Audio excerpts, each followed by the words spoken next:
Santo Evangelho de Jesus Cristo, segundo João.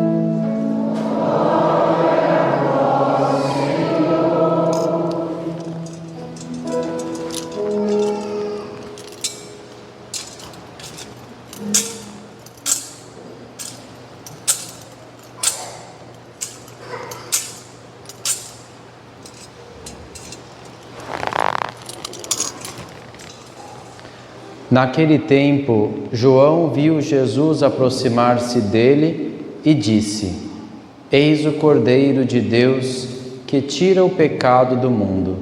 Dele é que eu disse: depois de mim vem um homem que passou à minha frente, porque existia antes de mim. Também eu não o conhecia, mas se eu vim batizar com água, foi para que ele fosse manifestado a Israel. E João deu testemunho dizendo: Eu vi o Espírito descer como uma pomba do céu e permanecer sobre ele. Também eu não o conhecia, mas aquele que me enviou a batizar com água me disse: Aquele sobre quem vires o Espírito descer e permanecer, este é quem batiza com o Espírito Santo. Eu vi e dou testemunho, este é o Filho de Deus. Palavra da salvação. Glória a vós, Senhor. Eis o Cordeiro de Deus que tira o pecado do mundo. Dele eu disse: depois de mim vem um homem que passou à minha frente, porque existia antes de mim. Hoje, no segundo domingo do tempo comum, nós entramos já desde o batismo, a festa do batismo do Senhor, no domingo passado, neste tempo em que nós acompanhamos a vida pública do Senhor. Nos anos A, B e C, estamos no ano A. A gente lê cada um dos evangelhos. No ano A, mais o evangelho de São Mateus. No ano B, mais o evangelho de São Marcos. E no ano C, mais o evangelho de São Lucas. São João é lido nos tempos mais especiais da Páscoa e do Natal e da Quaresma. E então a gente segue de maneira particular este período, que é o que acontece desde quando o Senhor foi batizado por João Batista até a sua paixão, morte e ressurreição, que a gente comemora na Quaresma, no Tríduo Pascal. Os milagres, os ensinamentos, a vida pública do Senhor. Isso que a gente segue. Hoje, a liturgia nos coloca diante de leituras que continuam um pouco do tema da semana passada, que é o do batismo do Senhor, e lembra o nosso batismo. No batismo, o Senhor foi manifestado como um ungido cheio do Espírito Santo. A mesma coisa que acontece conosco no nosso batismo, nós somos inseridos em Jesus. No dia do nosso batismo, a nossa história passa a fazer parte da história de Cristo neste mundo. E nós somos tocados por Ele, por meio das águas, e quando a gente toca em Cristo, a gente também toca na unção pela qual Ele é revestido. Cristo é revestido dos pés, da cabeça aos pés, com uma unção perfumada do Espírito Santo, com óleo, e se a gente toca nele, a gente toca através do óleo, e também a gente recebe este óleo do Espírito Santo, essa unção que permanece com Ele. Hoje, João anuncia Jesus como o Cordeiro de Deus. Ele aponta o Senhor, o Cordeiro de Deus. E aí ele diz: depois de mim vem um homem que passou à minha frente, porque existia antes de mim. Esse é o sentido do nosso batismo. É o que continua. Essas coisas que João fala aqui nos dão a chave de leitura para a gente entender todo o resto do ministério público de Jesus, todo o resto da sua vida, do seu ensinamento. Em primeiro lugar, isso daqui: o homem que passou à minha frente e existia antes de mim, o Cordeiro de Deus. Quando a gente é batizado, a vida de um batizado, de um cristão, é em primeiro lugar isso: é alguém que deixou um homem passar à minha frente, que é o próprio Cristo.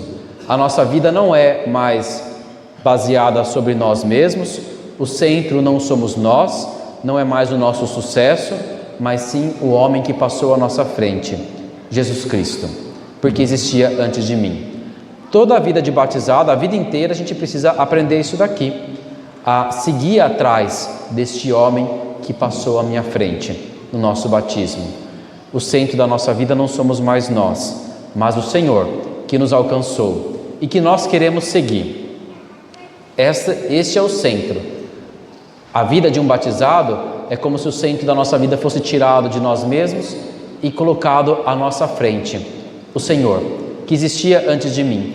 Ele que dá o sentido da nossa vida, Ele que nos dá o caminho, Ele que nos dá o perdão quando a gente precisa recomeçar. O centro não está mais em nós. A alegria da nossa vida não é satisfazer mais os nossos planos e sonhos, mas fazer os dele, que é o que Ele tem melhor para nós. Depois, existe esta imagem do Cordeiro de Deus, que tira o pecado do mundo. E aí hoje eu quero fazer algumas associações de 3 modos. Em primeiro lugar, seguindo o convite do Papa Francisco, que pediu que este domingo fosse dedicado à Palavra de Deus, que inclusive é a intenção do Papa Leão para este mês, que a Palavra de Deus seja lida e meditada e as pessoas possam, ao ler a Palavra de Deus, redescobrir a Deus que fala. Como Deus é brasileiro, no Brasil a gente já comemorava isso muito antes do Papa Francisco pedir, já no mês de setembro, que é o mês da Bíblia. Todo mundo sabe, né? A gente deixa a Bíblia aqui exposta, então a gente já fazia isso aqui no Brasil, mas em comunhão com a igreja do mundo inteiro. O Papa pediu para que não só no Brasil, mas no mundo inteiro se lembrasse, se fizesse esta reverência à Palavra de Deus, no dia de hoje. Então hoje a gente vai pedir a Deus a graça de meditar bem a sua palavra. Dizer que Jesus é o Cordeiro de Deus, o que significa? Vou colocar 3 propostas. A primeira delas tem a ver com esta leitura e meditação da sua palavra. O Cordeiro de Deus, ele aparece várias vezes na Bíblia, mas uma das vezes que ele aparece é no livro do Apocalipse, quando aparece lá um livro com 7 selos. E esses 7 selos ninguém é digno de abrir. Aí aquele homem chora e aí o ancião diz: não chores, o leão de Judá venceu, ele pode romper os 7 selos. E aí, em vez de vir um leão, aparece um cordeiro, como que imolado, mas de pé, vivo. E aí ele começa a romper os 7 selos daquele livro, que uma vez rompido se abre, e significa, claro, o sentido da história, o sentido da nossa própria história, mas à luz da palavra de Deus. É o sentido da nossa vida, de toda a história e da nossa vida em particular, à luz de Deus. E por isso a gente pode pedir a este Cordeiro que abre os selos do livro, que ele abra também a sua palavra para nós, para que a gente saiba meditá-la todos os dias. E como é que a gente medita a palavra de Deus? Bom, em primeiro lugar a gente deve fazer isso que São João fala aqui: pedir o Espírito Santo. Ele diz que o Cordeiro é o que batiza com o Espírito Santo. Então a gente começa invocando o Espírito Santo. É assim que a gente começa lendo a palavra de Deus. A gente deve ler todos os dias e, portanto, a gente deve invocar o Espírito Santo todos os dias. A gente pega e invoca o Espírito Santo. Por exemplo, aquela oração: vinde Espírito Santo. E aí depois a gente vai ler a palavra. Qual palavra que eu vou ler da Bíblia? Depende. Você pode, por exemplo, pegar a liturgia diária e ler a liturgia diária, por exemplo. Não é só esse único exemplo. Dá para você também pegar, pode abrir, de repente aleatoriamente, e ver se Deus fala alguma coisa. Nem sempre Deus fala assim, mas às vezes Ele pode falar. De repente abrir aleatoriamente, pode ser. Outra forma pode ser lendo, realmente como sequência. Se propor, vou ler este mês, eu vou ler o Evangelho de São Lucas, por exemplo. Então eu vou ler o Evangelho de Marcos. Tem alguns livros na Bíblia, claro, toda a Bíblia ela é a palavra inspirada de Deus, mas tem alguns livros que têm uma intensidade especial. E, por exemplo, os Evangelhos, porque eles são as palavras do próprio Cristo, a vida dele mesmo, do Cordeiro. Então eles têm essa força especial, o Evangelho. Outro livro que tem os 4 Evangelhos, Mateus, Marcos, Lucas e João. Eles têm a vida e as palavras do próprio Cristo. Então eles têm essa força especial. Outros que têm uma intensidade especial são os Salmos. Por quê? Porque os Salmos, além de serem palavra, eles são oração. E além de serem palavra e oração, eles foram rezados pelo próprio Cristo. O próprio Jesus, durante a sua vida, nas suas alegrias, rezou os Salmos, nas suas tristezas, rezou os salmos. Então os salmos também têm essa força especial, essa intensidade especial da palavra de Deus. E aí como é que eu faço? Eu vou pegar um trecho e vou ler um parágrafo e leio ali, aquele parágrafo. Depois eu releio aquele pequeno trecho, aquele parágrafo. E depois eu paro e mentalmente eu releio aquilo que eu relembro aquilo que eu li. Eu relembro aquele trecho.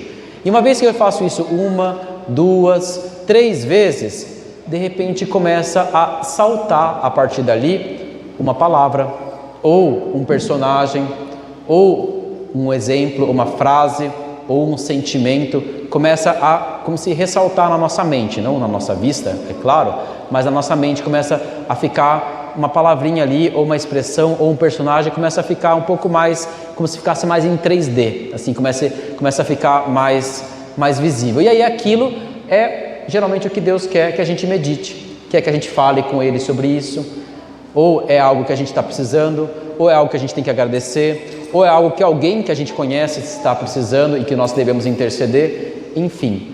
Assim a gente pega aquela palavra e transforma numa oração, em algo que a gente diz a Deus. Por exemplo, a gente pode ler aquele trecho que diz lá: se alguém quiser me seguir, tome a sua cruz e me siga cada dia, pois quem quiser salvar a sua vida vai perdê-la, mas quem perder a sua vida por causa de mim vai salvá-la. E aí, uma vez lendo esse trecho, outra vez, de repente começa a saltar aquela palavrinha diariamente, todos os dias. E aí você pensa, nossa, é diariamente que eu preciso ser fiel a Deus, é hoje, não só no futuro, não só antes, mas hoje eu preciso ser fiel a Deus, diariamente, carregar a minha cruz, diariamente, o Senhor me dê a força todos os dias, eu não preciso me preocupar nem com o presente, nem com o futuro, mas diariamente em estar em união com Ele. E assim a gente fez oração com a palavra de Deus.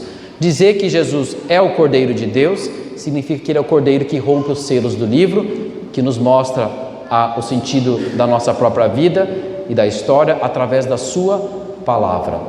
Também dizer que Jesus é o Cordeiro de Deus significa aquilo que a gente diz em cada missa. Significa que a gente está disposto a unir o nosso sacrifício ao dele. É o Cordeiro do sacrifício. É aquele que morre no nosso lugar, que derrama seu sangue por nós. Dizer que Jesus é o Cordeiro de Deus significa que eu estou disposto a, em cada Santa Missa que eu venho, em cada domingo, unir a minha vida ao seu sacrifício de obediência, ao sacrifício de obediência de Cristo. Porque o que realmente agrada a Deus é o que diz o Salmo de hoje: sacrifício e oblação não quisestes, mas abriste, Senhor, meus ouvidos. Não pedistes ofertas nem vítimas, holocaustos por nossos pecados, e então eu vos disse: eis que venho. Sobre mim está escrito no livro: com prazer faço a vossa vontade, guardo em meu coração a vossa lei. O que agrada a Deus, o sacrifício que agrada a Deus é um ouvido aberto e um coração obediente à sua palavra. E nós sabemos que nós fazemos isso mais ou menos. Nós não somos realmente esses ouvidos abertos e corações obedientes a Deus. Mas o Cordeiro que Ele enviou por nós é o servo sofredor que nos carregou e que nos carrega. Este é obediente. E unidos ao sacrifício dele, ao sacrifício de Jesus, a gente pode oferecer a nossa vida, que nem sempre é tão obediente, mas que Ele transforma numa vida que dá glória a Deus.